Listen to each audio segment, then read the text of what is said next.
పంట నష్టం అంచనాలు కూటమి ప్రభుత్వం తగ్గించేసింది అన్నటువంటి పాయింట్ని సాక్షి హైలైట్ చేసింది. రైతన్న కూడా ఏమాత్రం పట్టించుకోలేదు. మోందా తుఫాన్ దెబ్బకి అన్నదాత కుదేలయ్యారు. క్షేత్రస్థాయిలో 15 లక్షల ఎకరాల్లో దెబ్బతింది పంట.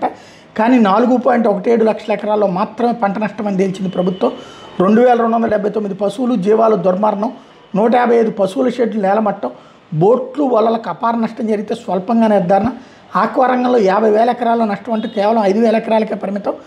సుంకురాలిపోయిన పంట పొలాలను పరిశీలించని బృందాలు, తుఫాను తుది అంచనాల నివేదిక తయారు చేసిన యంత్రాంగం. రేపు కేంద్ర బృందం ముందు ఉంచేందుకు సిద్ధమైన ప్రభుత్వం.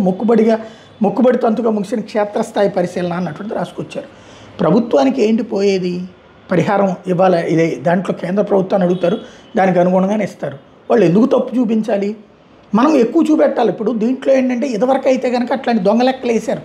ఒకప్పుడు 2014-19 తిత్లీ తుఫాను, హుదూద్ తుఫాను అప్పుడు 1000 కోట్ల నష్టం అయితే 1,00,000 కోట్ల రూపాయల నష్టం అంటూ అంచనాలు పంపిస్తే కేంద్రం నోటితో నవ్వలేక చివరికి 1000 కోట్లు పంపించింది.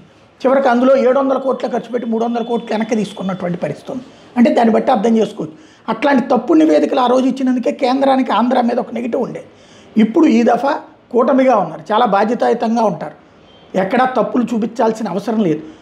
లేని ముంపుని ఉన్నట్టుగా చూపించి దొంగ లెక్కలతో పరిహారాలు ఇచ్చేందుకు సిద్ధంగా లేరనుకుంటారు. ఇంకోటి బృందం రేపు వస్తుంది, వాళ్ళు తేలుస్తారు.